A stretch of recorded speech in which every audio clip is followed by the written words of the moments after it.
बिस्मिल्लाहिर्रहमानिर्रहीम। अस्सलाम वालेकुम नादरीन, आप यूट्यूब चैनल देख रहे हैं। मैं इमरान खान हूँ। नादरीन, एक बहुत बड़ी खबर है और ये आज की सबसे बड़ी खबर है। इमरान खान साहब ने बिलाखिर गंडापुर को फारिग कर दिया। अली अमीन गंडापुर, जिनको इमरान खान साहब ने वज़ीर आला खैबर पख्तूनख्वा बनाया था, ये वाहिद सूबा है जहाँ पे पाकिस्तान तहरीक इंसाफ की हुकूमत थी और इमरान खान साहब ने अली अमीन गंडापुर को वज़ारत आला से हटने का हुक्म दे दिया और उनकी जगह पे पाकिस्तान तहरीक इंसाफ के एक यंग वर्कर हैं सुहेल अफरीदी, उन्हें नए वज़ीर आला के तौर पे नामज़द कर दिया है। वैसे मुझे इस बारे में आइडिया था कि इमरान खान साहब जिन 3 नामों पर गौर कर रहे थे उनमें से एक नाम सुहेल अफरीदी का था और सुहेल अफरीदी को ही इमरान खान साहब ने वज़ीर आला बना दिया। ये मुराद सईद के एक बड़े करीबी साथी हैं, मुराद सईद की टीम का हिस्सा हैं, शुरू से ISF के अंदर है और एक बिल्कुल मिडिल क्लास फैमिली से इनका ताल्लुक़ है। जमरूद से ये मेंबर सूबाई असम्बली बने हैं। पहली मरतबा ये गालिबन मेंबर सूबाई असम्बली बने और इस मरतबा इनके टिकट के भी रोले थे, टिकट मिलेगा नहीं मिलेगा, लेकिन फिर इन्हें टिकट मिला। उसके बाद इनके पास पैसे नहीं थे इलेक्शन लड़ने के, तो दोस्तों ने मिलकर सब ने इनका इलेक्शन लड़ा तो ये इलेक्शन जीत गए और अब ये वज़ीर आला बनने जा रहे हैं। तालीम याफ्ता नौजवान है, इकनॉमिक्स के अंदर इन्होंने ग्रेजुएशन की हुई है। उसके अलावा कुछ लोग कहते हैं शायद कोई मास्टर्स भी किया है। बहरहाल मैंने इस बारे में कभी पूछा नहीं, लेकिन मेरी जितनी मुलाकातें, एक माकूल नौजवान है सुहेल अफरीदी, लेकिन चंद हवालों से तनाज़ात का शिकार भी रहे। अब इमरान खान ने इन्हें बना दिया वज़ीर आला खैबर पख्तूनख्वा। अब 2-4 चीज़ें मैं आपके सामने रखूँ तो गंडापुर साहब से क्या गलती हुई जिस वजह से इमरान खान साहब ने अली अमीन गंडापुर साहब को हटा दिया।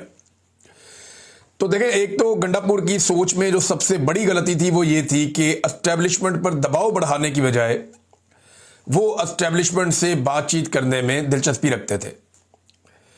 देखें, इमरान खान ने जब अली अमीन गंडापुर को कहा कि आप एहतजाज करें, आप सड़कों पर आएँ, आप जोर लगाएं और आप दबाव बढ़ाएं, अगर ये दबाव बढ़ाते तो एस्टेब्लिशमेंट चल के इमरान खान के पास जाती और कहती जी कोई रास्ता निकालें, तो फिर इमरान खान एक नए इलेक्शन की तरफ या मामलात की बेहतरी की तरफ जा सकते थे।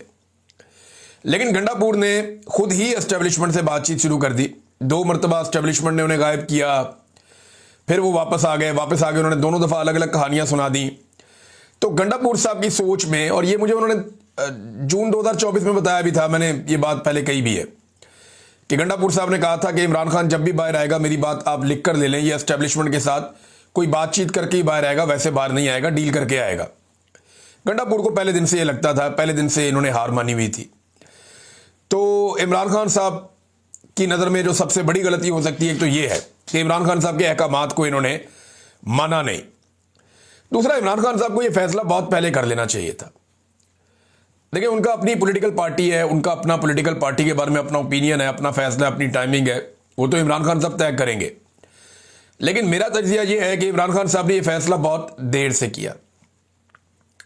ये फैसला इमरान खान साहब को वक्त रहते कर लेना चाहिए था, क्योंकि 26वीं आईनी तरमीम अब वापस नहीं हो सकती। अदालत में उसका केस तो चल रहा है, लेकिन क्या होगा हम सब जानते हैं, क्योंकि जो जजेस 26वीं आईनी तरमीम का मुकदमा इस वक्त सुन रहे हैं, यही जजेस 26वीं आईनी तरमीम के बेनिफिशरीज हैं। तो कैसे हो सकता है कि ये जजेस 26वीं आईनी तरमीम का फैसला उसके खिलाफ दे दें? 36 आईनी दरखास्तें आई हुई हैं और बल्कि होना तो ये चाहिए था कि ये जजेस सारे ख़त्म कर देते मामला और उन 16 जजेस को ये मुकदमा दे दिया जाता जो 26वीं आईनी तरमीम के बेनिफिशरी नहीं थे, उससे पहले वहाँ मौजूद थे। तो दूध का दूध और पानी का पानी हो जाता। सीनियर जजेस को इससे बाहर रखा गया है। अब 26वीं आईनी तरमीम पास हो गई, ये गंडापुर साहब का एक कारनामा है। अगर इमरान खान साहब इनको पहले हटा देते तो 26वीं आईनी तरमीम इतने आराम से पास ना होती। फिर खैबर पख्तूनख्वा में जो मिलिट्री ऑपरेशन हो रहा है उसमें अली अमीन गंडापुर मुकम्मल तौर पे नाकाम रहे, बल्कि वो एस्टेब्लिशमेंट से खुलकर बात ही नहीं कर सके कि ये क्या हो रहा है और इसको कैसे रोका जाए। फिर जो पाकिस्तान तहरीक इंसाफ के कारकुन शहीद हुए, जिन्हें अली अमीन गंडापुर अपने साथ लेकर गए थे और उन्हें छोड़ा है डी चौक में उनकी लाशों को, उनका कोई उनका पता आता नहीं किया इन्होंने, उनको इंसाफ दिलाने की कोई कोशिश नहीं की। अब पैसा वैसा बांट देते हैं, सरकारी पैसा है, या जब वज़ारत आला की सीट पे आप बैठे होते हैं, जिसको भी आप कहते हैं 2-4-10 करोड़ रुपया वो दे देता है। तो गंडापुर साहब ने पैसे वैसे तो बांट दिए, लेकिन जो 26 नवंबर के जो कारकुनान शहीद हुए पाकिस्तान तहरीक इंसाफ के या उसके आगे पीछे भी, उनको फरामोश किया। ये भी ना होता अगर इमरान खान साहब गंडापुर साहब को वक्त से हटा देते। फिर गंडापुर साहब ने ना बहुत सारे झूठ बोले अपनी वजारत आला के दौरान। यानी पाकिस्तान की तारीख का अगर कोई सबसे झूठा वजीर आला करार दिया जाए तो वो गंडापुर साहब को दिया जा सकता है। उसकी वजह यह है कि इससे पहले किसी वजीर आला को इतना झूठ बोलना नहीं पड़ा। यानी वजीर आला को पता होता था कि यार मैं ना भी बोलूंगा गुजारा चल जाएगा, ये कह देता हूं चलो थोड़ा बहुत इधर उधर कर लेते थे। हालांकि बड़े बदतरीन वजीर आला आए मुख्तलिफ सूबों में, लेकिन गंडापुर साहब ने अपनी पार्टी को मुतमईन रखने के लिए, इमरान खान साहब के कारकुनों को मुतमईन रखने के लिए इन्होंने बहुत झूठ बोले। नॉर्मली जो वजीर आला झूठ बोलते हैं वो पकड़े नहीं जाते, लेकिन गंडापुर साहब के ऐसे झूठ हैं कि अब बाकी सारी जिंदगी उनकी इन झूठों को सच साबित करने में या इन झूठों से जान छुड़ाने में गुजर जाएगी। इतने झूठ गंडापुर साहब ने बोले हैं अपनी वजारत आला में। यानी अब उनके पास बहुत टाइम है, वो हाइकिंग करें, पहाड़ों पे चढ़ें, 8 जिले क्रॉस करें, जो दिल करता है करें। लेकिन गंडापुर साहब ने अपनी सियासत को बुरी तरह तबाह किया है। अब देखना यह है कि अली अमीन गंडापुर शेर अफजल खान मरवत बनेंगे, उस्मान बुज़दार बनेंगे, परवेज खटक बनेंगे, महमूद खान बनेंगे या फयाजुल हसन चौहान बनेंगे। देखना यह है कि अली अमीन गंडापुर साहब मुस्तकबिल में क्या बनना पसंद करेंगे। इनके बड़े अच्छे ताल्लुकात थे एस्टेब्लिशमेंट से। जिस वक्त ये खबर आई तो फौरी तौर पे एक भूचाल मच गया। अभी मैं आपको बताता हूं नया वज़ीर आला कौन आ रहा है और इसके क्या इम्तिहान क्या होंगे इसके बड़े, और कौन सी चीज़ें जो इसके सामने आकर खड़ी हो जाएंगी। और इज्जत और जिल्लत का फैसला तो मेरा रब करता है, लेकिन कुछ चीज़ें हैं जो इसके गले पड़ेंगी। अब मामला यह है कि गंडापुर साहब ने जो कुछ किया इस 1.5 साल में, उसने पाकिस्तान तहरीक इंसाफ को और इमरान खान साहब को बहुत ज्यादा नुकसान पहुंचाया। आज से 3 महीने पहले गंडापुर ने एक स्टेटमेंट दिया था और उस स्टेटमेंट में गंडापुर ने कहा था जी कि 3 महीने में अगर इमरान खान को रिहा ना करवा पाया तो मैं ये बता देता हूं कि फिर उसके बाद सियासत छोड़ दूंगा या हम सियासत छोड़ देंगे। अभी 3 महीने पूरा होने में 1 दिन बाकी था। जरा सुन ले क्या कहा था गंडापुर ने। दिन का आगाज हो गया है, या हम सियासत छोड़ेंगे और या इमरान खान को रिहा करवाएंगे। ठीक है जी, 90 दिन का आगाज हो गया है, या सियासत छोड़ेंगे या इमरान खान को आजाद करवाएंगे। अभी 1 दिन बाकी था, लेकिन जब आदमी जेल में बंद होता है ना तो दिन ऊपर नीचे हो ही जाते हैं। मैं क्योंकि इससे गुजरा हूं, मुझे आइडिया है। तो खान साहब ने 1 दिन पहले अली अमीन गंडापुर साहब से जान छुड़ा ली। अब गंडापुर साहब के पास अभी भी 24 घंटे बाकी हैं, या तो वो इमरान खान को छुड़वा लें या वो सियासत छोड़ दें, दोनों में से एक चीज कर दें। अच्छा, सबसे बड़ा धचका एक तो गंडापुर को लगा इमरान खान ने जब कहा कि इनको अब हटा दो। गंडापुर को आइडिया तो था कि उनको हटा दिया जाएगा जो उन्होंने काम किए हुए थे, लेकिन फिर भी उन्हें लगता था कि मैं और टाइम मैनेज कर लूंगा। लेकिन एस्टेब्लिशमेंट को बहुत बड़ा धचका लगा। एस्टेब्लिशमेंट ने पाकिस्तान के टीवी चैनल्स के ऊपर खबरें चलवाई कि नहीं नहीं ऐसा कुछ नहीं हुआ, अभी कोई फैसला नहीं हुआ, ये खबर गलत है। बाकायदा एस्टेब्लिशमेंट में एजेंसियों के सीनियर ऑफिसर्स ने कॉल करके दबाव डलवा के अपने लोगों के जरिए से मीडिया के ऊपर खबरें चलवाई कि ये खबर चलाओ कि गंडापुर को इमरान खान ने अभी नहीं हटाया। फिर पाकिस्तान तहरीक इंसाफ की क़यादत पर भी दबाव डाला कि तुम भी ये बात करो, तुम भी ये बात करो, तुम भी ये बात करो। तो बैरिस्टर गौर वगैरह भी ये बात करना शुरू हो गए, जी नहीं इमरान खान ने अभी ऐसा कोई फैसला नहीं किया, हम बताएंगे आपको। और सारे मिलकर कोशिश कर रहे थे कि कुछ ना कुछ करके गंडापुर की वजारत आला बचाई जाए। फिर यह भी बंदोबस्त किया गया कि गंडापुर साहब की फौरी तौर पे इमरान खान से मुलाकात करवाई जाती है, लेकिन अब फायदा कोई नहीं। अब पछताए क्या जब चिड़ियां चुग गई खेत, इमरान खान साहब अब कहां मिलते हैं। फिर यह भी कोशिश की कि बात करवाई जाए, इमरान खान से मुलाकात करवाई जाए, लेकिन इमरान खान साहब ने अब फैसला कर लिया था और वो फैसला उन्होंने बड़ी सोच विचार के बाद किया है। और ये एक रिएक्टिव फैसला भी कह सकते हैं, क्योंकि औरंगजेई के अंदर पाकिस्तानी फौजी जवान और एक लेफ्टिनेंट कर्नल वो शहीद हुए हैं दहशतगर्दों के साथ लड़ाई में। 9 लोगों की शहादत हुई है, दूसरी तरफ दहशतगर्द भी मारे गए हैं। अब इमरान खान साहब लगातार ये कह रहे हैं कि दहशतगर्दी के खिलाफ जंग में हमारे जवानों को ईंधन बनाया जा रहा है और ये सिर्फ डॉलरों के लिए काम किया जा रहा है, मादनियात के लिए काम किया जा रहा है, या अमेरिका की और मगरबी ममालिक की खुशनुदी के लिए। इमरान खान साहब तो साफ नाम लेकर कहते हैं कि आसिम मुनीर साहब ये कर रहे हैं, वो दहशतगर्दों के खिलाफ है, दहशतगर्दी के खिलाफ है, लेकिन वो एक कौमी पॉलिसी बनाना चाहते हैं इस बारे में, क्योंकि ताकत के इस्तेमाल से कभी भी दहशतगर्दी खत्म नहीं होगी। दिमाग के इस्तेमाल से दहशतगर्दी को आप काबू कर सकेंगे। दिमाग और ताकत का आप एक साथ इस्तेमाल करेंगे तो आप इसको अचीव कर लेंगे, इमरान खान साहब का यह कहना है। लेकिन यहां ताकत का अंधा इस्तेमाल किया जाता है, रोजाना की बुनियाद पर लाशें आ जाती हैं, दुनिया को यह बताया जाता है देखिए हमारी लाशें गिर रही हैं। तो ये लाशें गिरने का सिलसिला बंद होना चाहिए। इमरान खान साहब ने इसके इंस्टेंट रिएक्शन के तौर पे कि हमारे इतने जवान शहीद हो रहे हैं और अली अमीन गंडापुर मुकम्मल तौर पे नाकाम है, तो अली अमीन गंडापुर को इमरान खान साहब ने निकाल दिया। अब आ जाए जो नया वजीर आला आया, इसके लिए बड़े इम्तिहान क्या है। एक तो मुराद सईद की टीम का हिस्सा है, तो अब मुराद सईद को उस तरह खतरे में नहीं होना चाहिए जैसे वो माजी में खतरे में थे, और अब मुराद सईद के लिए वो खतरात जो माजी में थे, जिस तरीके से उन्हें छुप कर रहना पड़ा, जो उनके लिए परेशानियां थी, अभी भी मुझे नहीं लगता कि वो सामने आ पाएंगे। लेकिन फिर भी मुराद सईद के लिए मामलात उतने खतरनाक नहीं होने चाहिए जितने गंडापुर के दौर में थे। नंबर 2, मुझे चंद दिन पहले कुछ दोस्तों ने बता भी दिया था, और ये बात भी हो गई थी कि सुहेल के बारे में इमरान खान साहब गौर कर रहे हैं और 1-2 और लोग हैं। अब क्योंकि वो नहीं बने तो उनका नाम लेना मुनासिब नहीं है।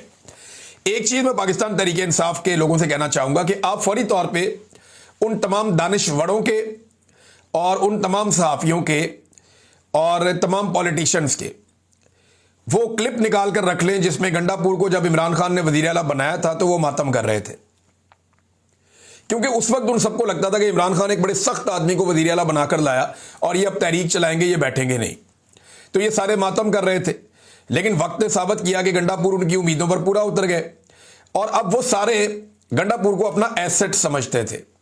अब आप देखिएगा वो सारे लोग ये बात करते हुए आपको नजर आएंगे कि गंडापुर को क्यों हटा दिया और गंडापुर के साथ ये जुल्म क्यों किया गया। वो सारे अब गंडापुर का केस लड़ते हुए आपको नजर आएंगे। लिहाजा वो क्लिप आप निकाल कर रख लें और वो पहला जब लगाया गया था वो क्लिप आप लगा दीजिए और साथ ये वाला लगा दीजिए और बताइए कि किस तरह इन्होंने मुनाफकत की है। अब नाज़रीन, क्योंकि इमरान खान का फैसला इन्हें पसंद नहीं आता, वो रखे फिर नहीं पसंद आता, निकाले फिर पसंद नहीं आता। ये कहते हैं नहीं, वो इमरान खान ने फैसला किया इसलिए हमने उसकी मुखालफत करनी ही करनी है। अब जो बड़े चैलेंजेस हैं नए वजीर आला के लिए, वो इनकी क्रेडिबिलिटी का तयन करेंगे सुहेल अफरीदी की। पहला चैलेंज, इमरान खान से मुलाकात। मैं आज भी अपनी उस बात पे कायम हूं, जब एक वजीर आला चाहता है और वो पूरे दिल से चाहता है कि उसकी कैदी नंबर 804 से मुलाकात हो तो कोई उसे रोक नहीं सकता। सिर्फ बाजू मरोड़ना है कस के, और वो तरीके पता है, सुहेल अफरीदी को भी पता है। थोड़ा सा बाजू मरोड़ेगा, अडियाला जेल के दरवाजे खुलेंगे, जाकर मिल लेगा। कोई इतनी बड़ी बात नहीं है। लेकिन अगर ये वजीर आला भी इमरान खान से नहीं मिलता तो फिर इसके लिए मुश्किलात पैदा हो जाएंगी। नंबर 2, बैरिस्टर सैफ से, शाह फरमान से, शेर अफजल मरवत से, इन लोगों से जान छुड़ानी पड़ेगी। शाह फरमान क्योंकि ज़्यादातर वज़ीर आला हाउस में ही रहते थे शाम के वक्त, और मैं आपको निजी ज़िंदगी में बात करता नहीं हूँ, लेकिन शाह फरमान ने अली अमीन गंडापुर को बहुत हद तक खुशामद के ज़रिए से कंट्रोल किया हुआ था। फिर जो बैरिस्टर सैफ हैं वो हम सब जानते हैं कि वो बिल्कुल अली अमीन गंडापुर के साथ ऐसे ही था जैसे मोहसिन नकवी है शहबाज शरीफ के साथ। अब देखना यह है कि बैरिस्टर सैफ को बरकरार रखते हैं सुहेल अफरीदी या नहीं रखते, क्योंकि यहां पे तैमूर झगड़ा को लाना चाहिए हर हाल में कैबिनेट के अंदर, और मेन जगह पे लाना चाहिए। तैमूर झगड़ा इमरान खान साहब के वफादार साथी हैं और उनको ब्यूरोक्रेसी चलाने का और हुकूमती निज़ाम चलाने का बड़ा वसी तजर्बा है, तो उनके तजर्बे से फ़ायदा उठा सकते हैं सुहेल अफरीदी। ये भी एक बड़ा सवाल है कि क्या वो तैमूर झगड़ा को लेकर आएंगे। तैमूर झगड़ा का एक मुकदमा भी चल रहा है, केस चल रहा है बाकायदा धांधली के हवाले से, जहां पे कुछ बड़े अहम सबूत उनके हाथ लगे हैं और एंटी करप्शन इसके ऊपर काम कर रही है। अब ये जनाब इसको मिसाल बनाकर धांधली वाले आरोज को सबक देना चाहिए, ये काम भी करना चाहिए सुहेल अफरीदी को, और ब्यूरोक्रेसी को लगाम डालना ये बहुत ज़रूरी है। ब्यूरोक्रेसी एस्टेब्लिशमेंट के कंट्रोल में है या मोहसिन नकवी के कंट्रोल में है, और उसे एक सूबाई हुकूमत के कंट्रोल में कैसे लाना है इसकी बड़ी मिसालें मौजूद है माजी में। यहाँ पे जो प्रोविंशियल ऑटोनमी है, सूबाई खुद मुख्तारी है, उसके ज़रिए से ये कंट्रोल कर सकते हैं। फिर एजेंसियों की मुदाखलत जो हो रही है इस वक्त खैबर पख्तूनख्वा में, उसको मिनिमाइज़ करना, ख़त्म करना, ये अगला चैलेंज है। एक चैलेंज है ड्रोन हमले और ऑपरेशन को रोकना, ये फौरी तौर पे होने वाला चैलेंज है। जरगे बुलाए जाएं, सबको बिठाया जाए, एस्टेब्लिशमेंट के लोगों को बिठाया जाए और एक कंसेंसस पैदा किया जाए। अफगानिस्तान की हुकूमत, वहाँ की अवाम, पाकिस्तान की हुकूमत, पाकिस्तान की अवाम, और ये सब मिलकर एक कंसेंसस पैदा करें कि अब दहशतगर्दों को कोई सपोर्ट नहीं करेगा और एक हम आंगी के साथ हम चलेंगे। ये काम सुहेल अफरीदी को करना पड़ेगा। इसमें वफाकी हुकूमत का किरदार बड़ा इंपॉर्टेंट है, लेकिन वो कैसे दबाव बढ़ाते हैं ये काम करने के लिए, ये बहुत अहम है, क्योंकि एजेंसियों के लिए वो मौजे तो अब नहीं रहेंगी। हो सकता है कि एजेंसियां अब अपनी मुदाखलत को बढ़ा दें, परेशानियां ज़्यादा बढ़ा दें खैबर पख्तूनख्वा के लिए, लेकिन अवामी ताकत के सामने वो क्या करेंगे? क्या वो कोई एडवेंचर कर सकते हैं? क्या वो ऐसा कुछ करने की कोशिश करेंगे कि हुकूमत ही गिरा दें या ये कर दें या गवर्नर राज लगा दें? देखें, खैबर पख्तूनख्वा के अवाम खैबर पख्तूनख्वा को कश्मीर से बुरे हालात में ले जाएंगे। अभी तो इन्होंने कश्मीर में सिर्फ झलकियां देखी हैं, इधर अगर ट्रेलर चल गया खैबर पख्तूनख्वा में तो मुसीबत बन जाएगी पाकिस्तान की मिलिट्री एस्टेब्लिशमेंट के लिए। लिहाजा ड्रोन हमलों पे FIR दर्ज करना, ऑपरेशन को रोकना, ये भी एक बड़ा चैलेंज है। फिर अमन व अमान कायम करना एक बहुत बड़ा चैलेंज है सुहेल अफरीदी के लिए। पुलिस को कॉन्फिडेंस देना पड़ेगा, उन्हें इक्विप्ड करना पड़ेगा और उनके साथ मिलकर बाकायदा अमन व अमान कायम करने की कोशिश करनी पड़ेगी। इमरान खान साहब की रिहाई के लिए पार्टी को मुनज़्ज़म करना, ये बहुत सबसे इंपॉर्टेंट कामों में से एक है, क्योंकि लोग अली अमीन गंडापुर को कहते थे कि तुम्हें हमने इसलिए वज़ीर आला नहीं लगाया कि तुम यहां पे हुकूमत करो, हमने तुम्हें इसलिए वज़ीर आला लगाया या हमने PTI को इसलिए वोट दिए कि इमरान खान को रिहाई दिलाओ। तो इमरान खान को रिहाई दिलाओ, बाकी हमें कुछ नहीं चाहिए। तो ये वो मेन काम है जो करना पड़ेगा सुहेल अफरीदी को कि कुछ भी करके इमरान खान साहब को रिहाई मिले और इमरान खान साहब बाहर आए। और उसके लिए दबाव कैसे डालना है इमरान खान साहब अली अमीन को बता चुके हैं, लेकिन उन्होंने नहीं डाला। माजी में सुहेल अफरीदी पर अली अमीन की बेजा सपोर्ट की वजह से नौजवानों में शदीद तनकीद भी हुई थी। खासतौर पर मादनियात बिल पर एक तनाज़ा खड़ा हो गया था, आप सबको याद होगा अच्छी तरह। बहरहाल अब ये फैसले हो चुके हैं और पूरी कोशिशों के बावजूद अली अमीन गंडापुर की सीट नहीं बचाई जा सकी। लिहाजा गंडापुर साहब को गुड बाय। अब देखना यह है कि गंडापुर साहब क्या बनना पसंद करते हैं मुस्तकबिल में। वो साजिशें करते हैं या इमरान खान से वफादारी साबित करने की कोशिश करते हैं। बहरहाल बहुत सारे दोस्त कह रहे हैं वो तो अब DI खान से इलेक्शन भी नहीं जीत सकते। अब अगर इस वक्त इलेक्शन हो जाए तो वो पाकिस्तान तहरीक इंसाफ का टिकट लेकर भी इस वक्त इलेक्शन नहीं जीत सकते। हाँ, बात की बात कुछ और है, अगर गंडापुर साहब अपनी आवाम के अंदर, कारकुनों के अंदर अपनी इज्जत बहाल करवाने में कामयाब हो जाएं या सुहेल अफरीदी इमरान खान के ख्वाहिशात पे पूरा ना उतरे और उनके नजरिए पे पूरा ना उतरे और गंडापुर से ज्यादा मायूस कर दें, तो फिर लोगों को गंडापुर याद आएगा, अदरवाइज ऐसा नहीं होगा। नाज़रीन, कोर कमांडर कॉन्फ्रेंस का एक एलामिया भी सामने आया है और जो एलामिया है कोर कमांडर कॉन्फ्रेंस का, उसमें यह कहा गया कि दहशतगर्दी, जराइम और इनके सियासी सरपरस्तों का गठजोड़ जो रियासत और अवाम की सलामती के लिए संगीन खतरा बन चुका है, किसी सूरत मजीद बर्दाश्त नहीं किया जाएगा, चाहे इसके लिए कुछ भी करना पड़े। ये कोर कमांडर कॉन्फ्रेंस का एलामिया है। देखिए, सियासतदान तो सियासत करते हैं ना, सियासी गठजोड़ क्या होता है? ये जो एलामिया है इसमें ये सियासी गठजोड़ यानी सियासतदानों को कहा जा रहा है कि वो दहशतगर्दों के साथ मिले हुए हैं। सियासतदान आपको विजन देते हैं जो मिलिट्री के पास नहीं होता। ये फैसला कि ऑपरेशन करना है या नहीं करना, ये सियासतदान करते हैं। जब सियासतदान ये बता देते हैं कि ये करना है तो उसके बाद फिर मिलिट्री ये फैसला करती है कि किस तरीके से करना है। तो मेन फैसला सियासतदानों का होना चाहिए। पूरी दुनिया में ऐसे ही होता है, इंडिया में भी होता है, हर जगह पे होता है। भारत इख्तिलाफ सिर्फ इमरान खान साहब का यह है कि ताकत का इस्तेमाल इस मसले का हल नहीं है। ताकत और दिमाग का एक इकट्ठा इस्तेमाल किया जाए, मुत्तफिक का हल निकाला जाए, क्योंकि रोजाना की बुनियाद पे हमारे जवान जो हैं वो ईंधन बन रहे हैं। ये सिलसिला रुकना चाहिए।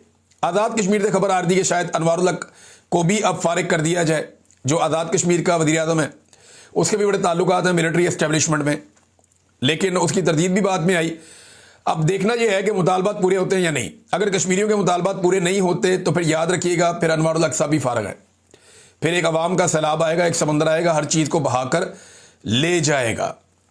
नाज़रीन, एक और चीज़, गंडापुर के फारिग होने पे पाकिस्तान तहरीक इंसाफ ने इतनी खुशी मनाई है कि जैसे मरियम नवाज को या शहबाज शरीफ को फारिग कर दिया गया हो। देखिए, ये सबक है कि जब सियासतदान अपने आप को अवाम से दूर कर लेते हैं और अवामी उमंगों पर पूरा नहीं उतरते तो अवाम उनसे कितनी नफरत करती है। आज अगर सोचें, ये गंडापुर के हटने पे इतनी खुशियां मना रही है अवाम, अगर मरियम नवाज या शहबाज शरीफ हट जाए तो अवाम कितनी खुशियां मनाएगी, कितनी खुशियां मनाएगी। हद से ज्यादा अवाम खुशियां मनाएगी अगर इस वक्त वफाकी हुकूमत में से शहबाज शरीफ हट जाए या इनको निकाल दिया जाए। नाज़रीन, इमरान खान साहब के हवाले से एक और खबर आई, बड़ी इंपॉर्टेंट है। इमरान खान साहब ने जो सहाफ़ी थे एजाज साहब, जेल में उनसे माजरत की है।